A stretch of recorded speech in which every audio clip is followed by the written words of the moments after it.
વિદ્યાર્થી મિત્રો, ધોરણ 11 ગણિત, પ્રકરણાર્થ, દ્વિપદી પ્રમેય. દ્વિપદી પ્રમેય એને અંગ્રેજીમાં કહેવાય બાયનોમિયલ થિયરમ. બાળકો, બાયનોમિયલ થિયરમ દ્વિપદી પ્રમેયનો અભ્યાસ કરતા પહેલા આપણે થોડીક વાતો કરીએ, થોડીક ચર્ચા. તો જેમ આપણે અહીંયા કહીએ છીએ એ પ્રમાણે તમારે વિચારવાનું છે કે જે પ્રશ્ન કરીએ છીએ એનો આન્સર તમારી રીતે તૈયાર કરવાનો છે. હું એમ કહું કે x + y ની એક ઘાત, તો x + y આખાની એક ઘાત આવડે છે દરેકને. તો દરેક વિદ્યાર્થી વિચારે છે કે ના, આવડે છે, બહુ ક્લિયર. x + y ની એક ઘાત એટલે x + y. તૈયાર છે આન્સર, તમારી પાસે પણ તૈયાર જ હશે. હવે આપણો પ્રશ્ન છે કે x + y, x + y આખાની બે ઘાત, આખાની વર્ગ, તો એનું વિસ્તરણ આવડે છે કે નહીં? તો એ પણ આવડે છે. 10મા સુધી અભ્યાસ કર્યો હોય, સાયન્સના વિદ્યાર્થીઓ વિજ્ઞાન પ્રવાહમાં પ્રવેશ લીધો એટલે ખબર જ હોય x + y આખાની વર્ગ એનું વિસ્તરણ પૂર્ણ વર્ગ કહેવાય. એનું વિસ્તરણ આવે x² + 2xy + y². આ પ્રમાણે આવશે. ક્લિયર છે? દરેકના માઇન્ડમાં આન્સર પણ તૈયાર જ હશે. હવે x + y આખાની 3 ઘાત એનું વિસ્તરણ. તો બાળકો, એમાં આપણને ગુણાકાર અંદર જોઈએ નહીં, બધું તમારે ગુણાકાર કરીને આન્સર આપવાનો છે. ઘણાની પાસે આન્સર તૈયાર હશે, પણ એમાં જો ગુણાકાર કરવાનું બાકી હશે. દાખલા તરીકે આનું વિસ્તરણ વિદ્યાર્થીઓએ માઇન્ડમાં તૈયાર કર્યો હશે કે પહેલાની ઘન વત્તા બીજાની ઘન વત્તા 3 પહેલું બીજું કૌંસમાં પહેલું વત્તા બીજું. તો એ 3 પહેલું બીજું કૌંસમાં પહેલું વત્તા બીજું, એટલે હજુ એ કૌંસ ખોલવાનો બાકી છે. પરફેક્ટ આપણને સરવાળા સ્વરૂપ જોઈએ. તો એ તમે કૌંસ ખોલશો તો સરવાળા સ્વરૂપ આપણને મળશે. એટલે હવે થોડું કામ તમારે કરવું પડે. x³ + 3x² y + 3xy² + y³ એ પ્રમાણે મળશે. x + y હોલ ક્યુબ, એટલે ગણતરી કરી હશે. x³ પહેલાની ઘન વત્તા બીજાની ઘન વત્તા 3 પહેલું બીજું, એટલે 3 × xy કૌંસમાં x + y, એટલે એના બરાબર x³ + y³ પ્લસ આ કૌંસ ખોલી નાખીએ એટલે 3x² + 3xy². x ની ઉત્તરતી ઘાતમાં આપણે ગોઠવી દઈએ તો x³ + 3x² x ની 2 ઘાત વાળું પદ, પછી x ની 1 ઘાત વાળું પદ, અને પછી y ની 3 ઘાત. એટલે મેં જે લખ્યું છે તે મળે. મેળવવા માટે થોડું કેલ્ક્યુલેશન કરવું પડે. હવે આગળનો મારો પ્રશ્ન છે x + y આખાની 4 ઘાત આવડે કે નહીં? તો થોડીક મૂંઝવણ વધી જાય, 1 ઘાત વધી ગઈ. હા, કામ કરી શકાય. x + y આખાની વર્ગ અને તેને પાછી વર્ગ, એટલે x + y હોલ સ્ક્વેર, એટલે કે x² + 2xy + y² અને એની પાછી વર્ગ. હવે 3 પદોનો વર્ગ નો 3 પદોના સરવાળાનો વર્ગ, એટલે પહેલાની વર્ગ વત્તા બીજાની વર્ગ વત્તા ત્રીજાની વર્ગ વત્તા 2 પહેલું બીજું વત્તા 2 બીજું ત્રીજું વત્તા 2 પહેલું ત્રીજું. કેલ્ક્યુલેશન વધી ગયું બાળકો. તો એ વિસ્તરણ કરવામાં સમય લાગશે. તો એ વિસ્તરણ બાળકો આવે અહીંયા x ની 4 ઘાત વત્તા 4 x ની 3 ઘાત y વત્તા 6 x y ની x ની 2 ઘાત y ની 2 ઘાત વત્તા 4 x y ની 3 ઘાત વત્તા y ની 4 ઘાત. એ પ્રમાણે એનું વિસ્તરણ આવે.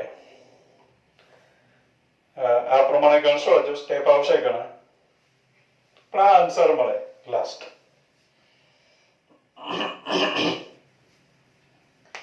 હજુ એક ઘાત વધારીએ. જેમ જેમ એક ઘાત વધતી જશે, કદાચ આ અભ્યાસ તમે પહેલેથી ના કર્યો હોય તો અહીંયા આ જરા એક્સાઇટિંગ છે, આમાં એક્સાઇટમેન્ટ રહેશે. હા, અભ્યાસ કરી નાખ્યો હોય તો આમાં કઈ નવાઈ નહીં લાગે. હું એમ સમજીને ચલાવું છું કે તમે આગળ એનો અભ્યાસ નથી કર્યો, ફર્સ્ટ ટાઈમ આ જોઈ રહ્યા છો. x plus y raised to 5 is equal to, હવે 5 ઘાત એટલે કેલ્ક્યુલેશન વધારે મોટું થયું અને એ કેલ્ક્યુલેશન આવશે શું? તો બાળકો x ની 5 ઘાત વત્તા 5 x ની 4 ઘાત y વત્તા 10 x ની 3 ઘાત y ની 2 ઘાત વત્તા 10 x ની 2 ઘાત y ની 3 ઘાત વત્તા 5 x ની 1 ઘાત y ની 4 ઘાત વત્તા y ની 5 ઘાત y ની 5 ઘાત. આ પ્રમાણે આવશે. કેલ્ક્યુલેશન કરશો તો ઘણું મોટું થશે, પણ આ પ્રમાણે 5 ઘાત કરી શકાય. હવે મારો પ્રશ્ન છે, 6 ઘાત આવડે? તો મોટાભાગના બાળકો હિંમત હારી ગયા હોય તો અહીંયા x વત્તા y આખાની 6 ઘાત. પણ અહીંયા જે આપણે લખીએ છે એનું બારીકાઈથી કોઈ નિરીક્ષણ કરી રહ્યું હોય કોઈ વિદ્યાર્થી, તો એને ધીમે ધીમે આઈડિયા આવતો થશે. દાખલા તરીકે x વત્તા y ની 6 ઘાત, આનું બારીકાઈથી નિરીક્ષણ કરો. ચૂકી ગયા હોય તો વિડીયો પાછો બેક જાઓ અને ફરીથી જુઓ અને બારીકાઈથી નિરીક્ષણ કરવાનું શરૂ કરો. આ 6 ઘાત વાળું સ્ટેપ જોવા પહેલા હું અહીંયા 6 ઘાત લખું છું. તો x ની 6 ઘાત વત્તા 6 x ની 5 ઘાત y વત્તા 15 x ની 4 ઘાત y ની 2 ઘાત વત્તા 20 x ની 3 ઘાત y ની 3 ઘાત વત્તા 15 x ની 2 ઘાત y ની 4 ઘાત વત્તા 6 x ની 1 ઘાત y ની 5 ઘાત વત્તા y ની 6 ઘાત. તો આ પ્રમાણે x વત્તા y આખાની 6 ઘાત નું વિસ્તરણ આપણને મળે. બાળકો x વત્તા y આખાની 7 ઘાત લખીએ આપણે અહીંયા. ચાલો એક સ્ટેપ લખી દઉં કે x plus y whole raised to 7, x વત્તા y આખાની 7 ઘાત. તો x plus y whole raised to 7, x વત્તા y આખાની 7 ઘાત એટલે x raised to 7 plus 7x raised to 6y plus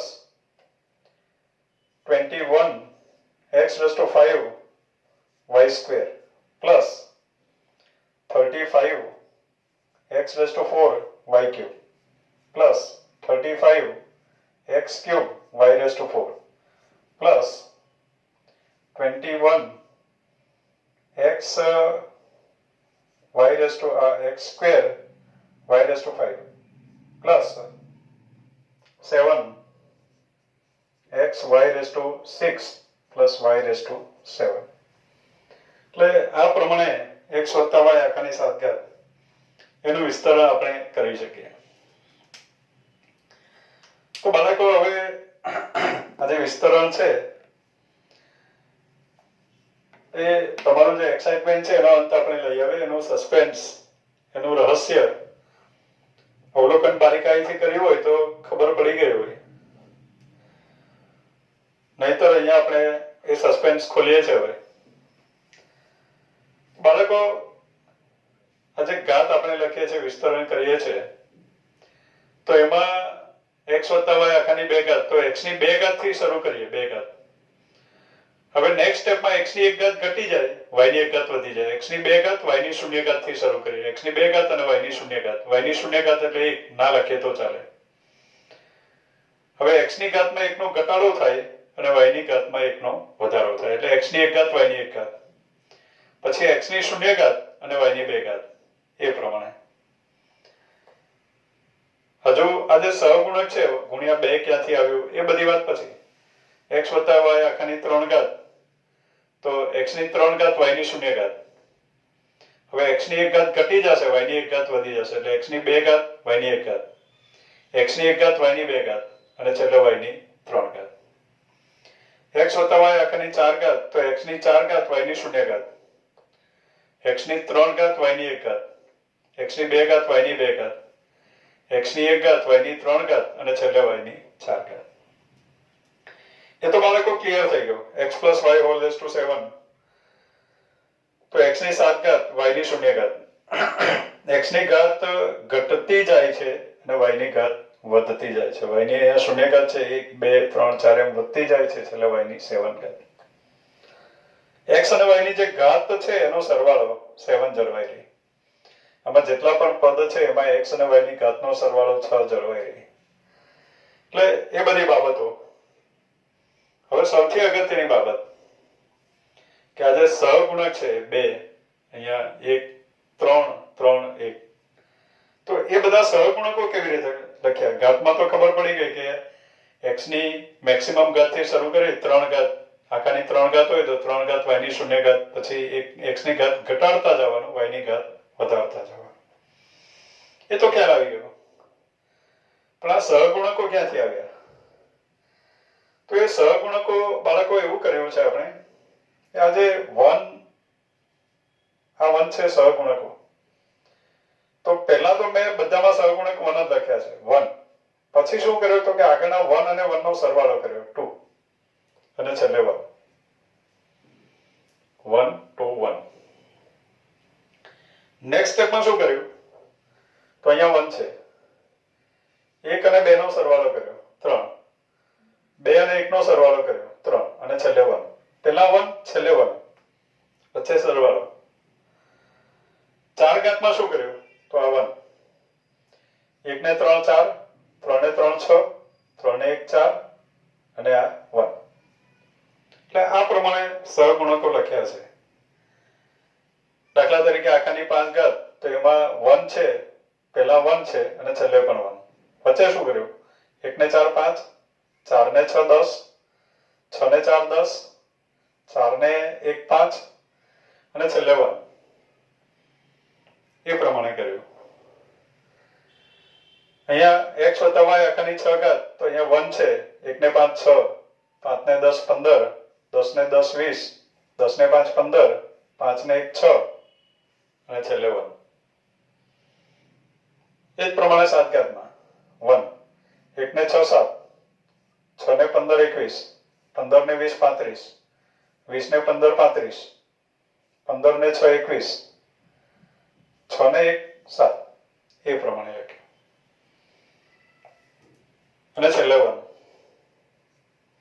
એટલે એ પ્રમાણે આપણે વિસ્તરણ લખી શકીએ. હવે બાળકો 8 ઘાત આપી હોય તો પણ તમે વિસ્તરણ લખી શકશો. 9 ઘાત 10 ઘાત 11 ઘાત ગમે એટલી ઘાત આપે એનું વિસ્તરણ આપણે કરી શકીએ.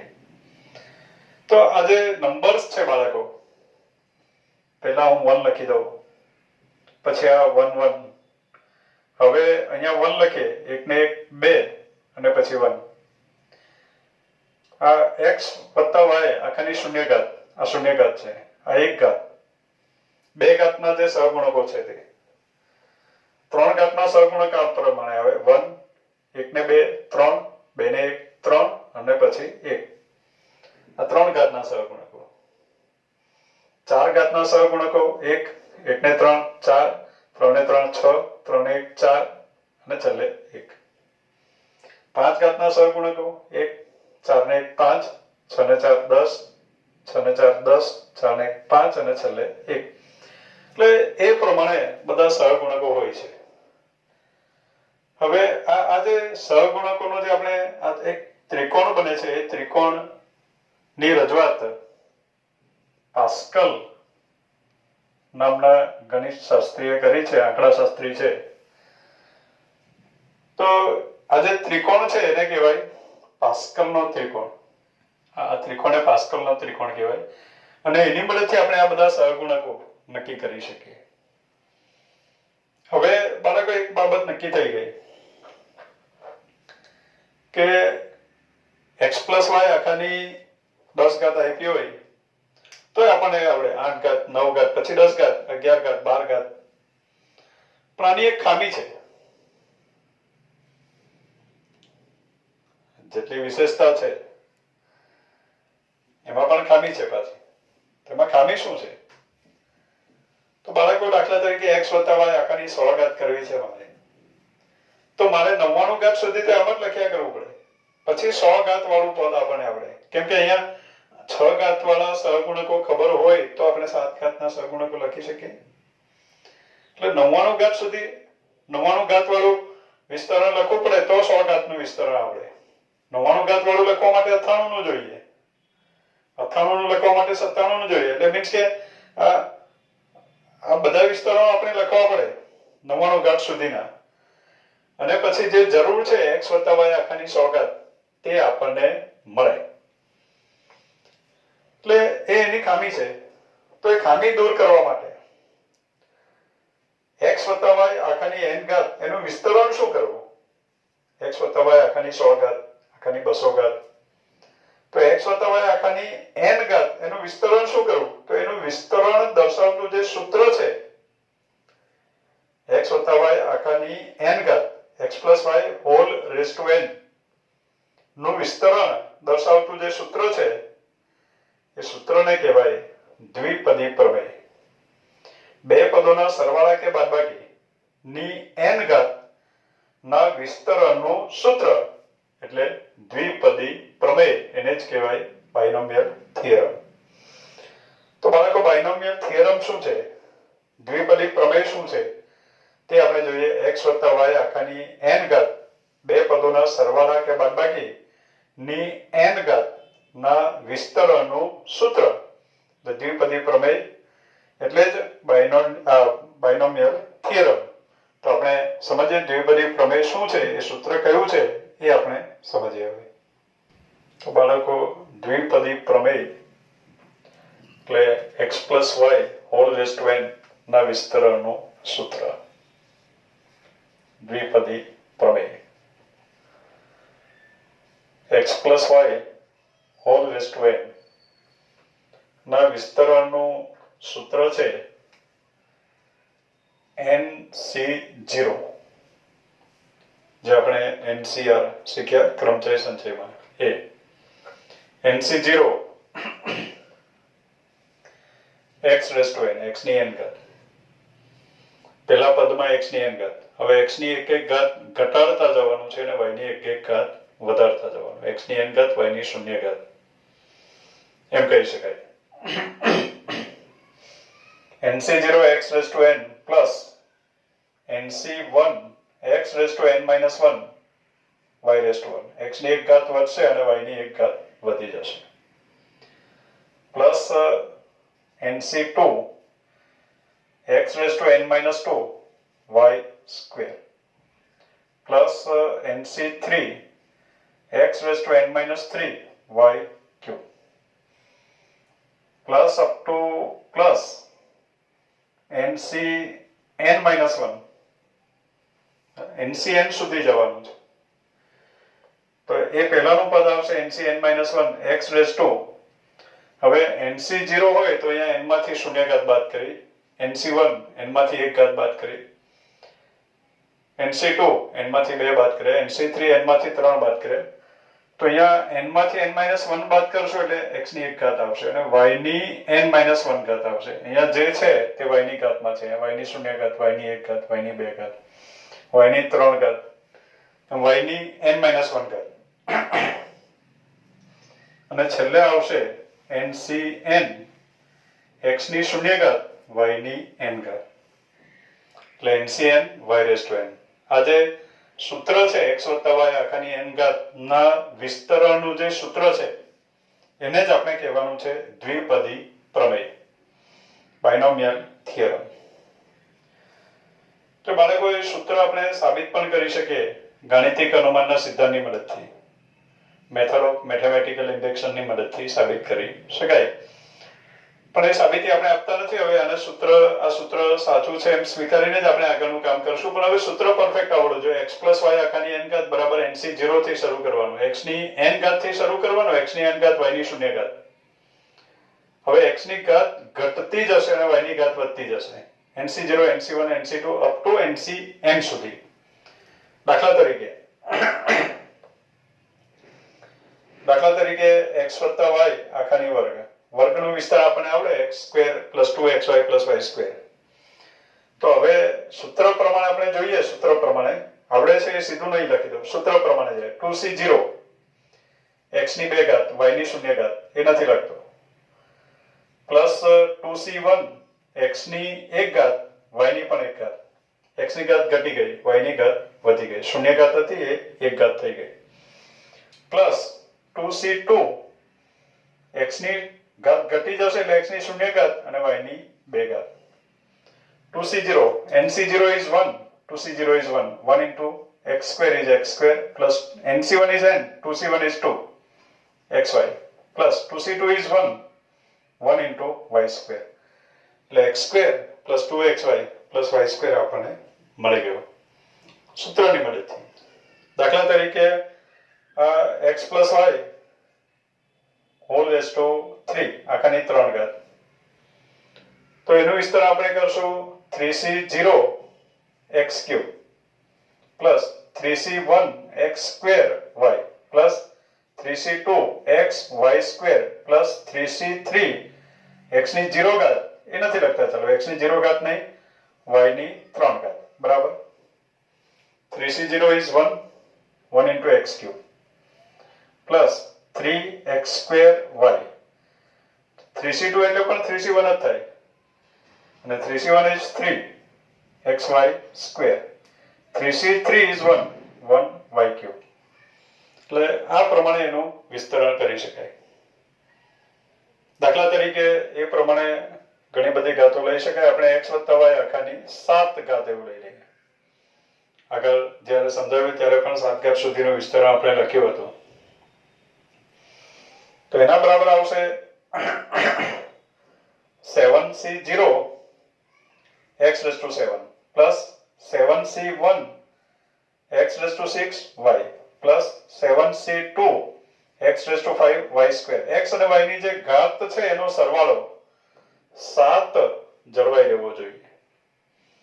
Plus 7c3 x⁻4y³ plus 7c4 x³ y⁻4 plus 7c5 x² y⁻5 plus 7c6 x y⁻6 plus 7c7 y⁻7. તો એના બરાબર આવ્યો 7c0 is 1 x⁻7, 7c1 is 7, 7 x⁻6y plus 7c2 7 થી શરૂ કરીને 2 આવ્યો 7 42 ભાગ્યા 2 21 x⁻5y². 7c3 7 થી શરૂ કરીને 3 આવ્યો 7 × 6 × 5 છેદમાં 3 ફેક્ટોરિયલ એટલે 6 કેન્સલ 7 × 5 35 x⁻4y³. 7c4 એટલે 7c3 એટલે 35 x⁻4y³ plus 7c5 એટલે 7c2 is 21 x⁻2y⁵. 7c6 એટલે 7c1 is 7 x y⁻6 plus 7c7 એટલે 1 into y⁻7. એટલે આ પ્રમાણે એનું વિસ્તરણ કરી શકાય. હવે બાળકો આ જે વિસ્તરણ છે એના પરથી અમુક બાબતો આપણે સમજી લઈએ કે x + y આખાની n ઘાત એનું આપણે વિસ્તરણ કરીએ તો એના પદોની સંખ્યા કેટલી મળે? તો એના પદોની સંખ્યા આપણને મળે n+1. n ઘાત કરો પણ ખાસ ધ્યાનમાં રાખો અંદર બે જ પદોનો સરવાળો કે બાદબાકી હોવો જોઈએ. બે પદોના સરવાળા બાદબાકી હોય આખાની n ઘાત હોય તો એના વિસ્તરણના પદોની સંખ્યા આવશે n+1. દાખલા તરીકે આ 1 થી શરૂ કરીએ 1 2 3 અપ ટુ n. 1 થી 10 હોય તો 10 પદો હોય, 1 થી n સુધી એટલે n પદો છે. અને આ એક મેં સંતાડી રાખ્યું છે તે એક, તો પદોની સંખ્યા થઈ ગઈ n+1. એટલે x + y x + y whole raise to n ના વિસ્તરણના પદોની સંખ્યા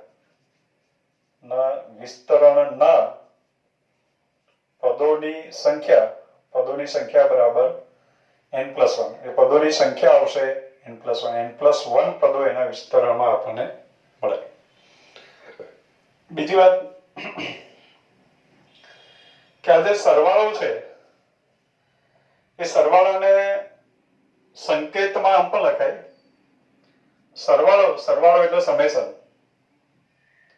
એને સંકેતમાં સિગ્મા વડે દર્શાવાય.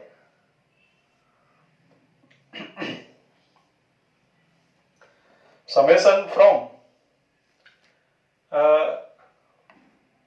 ઓફ અહીંયા હું લખી દઉં NCK લખું.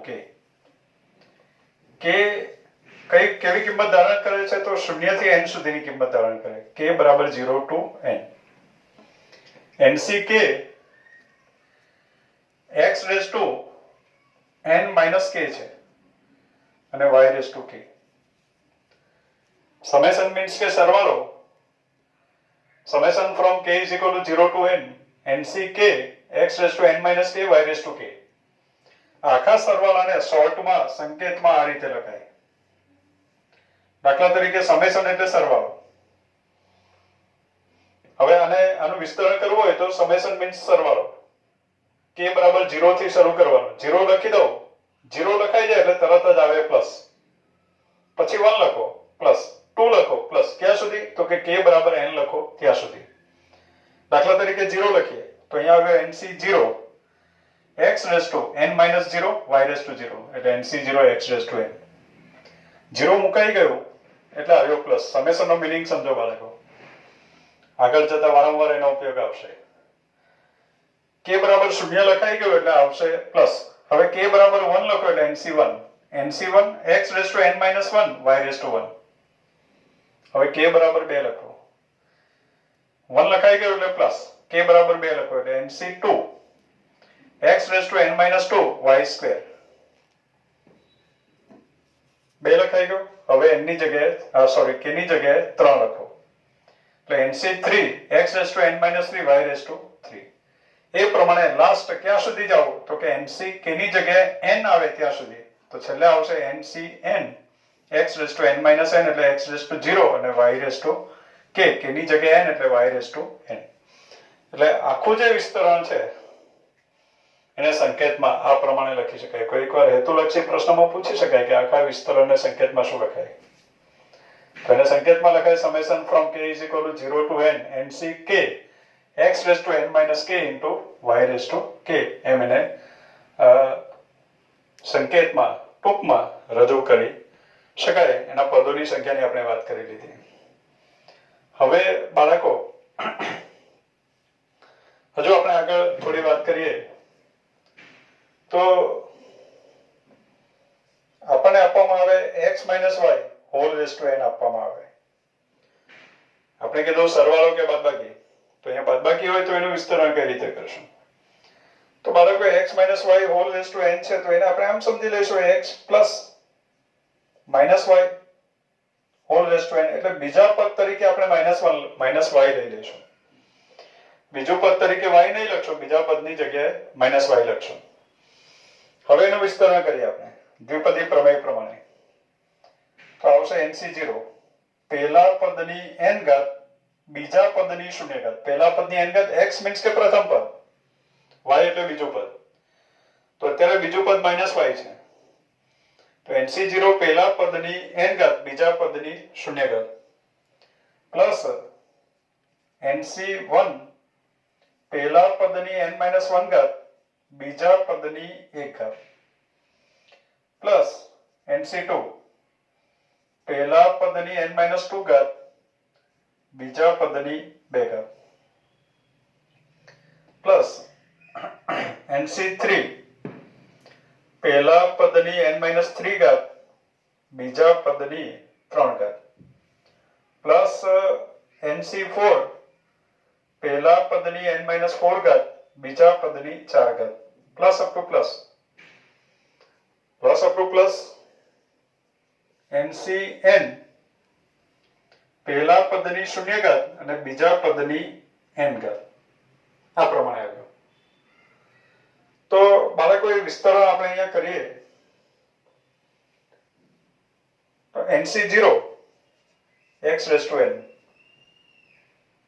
હવે -1 y ની 1 ઘાત છે તો y ની 1 ઘાત અને માઈનસ ને હું આગળ લઈ લઉં એકી ઘાત છે એટલે માઈનસ આગળ આવશે બરાબર -y ની 1 ઘાત એટલે -y જ આવશે -y ની વર્ગ એટલે -y વર્ગ સોરી -y² એટલે +y² થઈ ગયો સોરી -y³ એટલે -y³ એટલે માઈનસ આગળ આવશે એટલે ઘાત એકી છે ત્યાં આગળ માઈનસ આવશે એટલે -nc1 x⁻n-y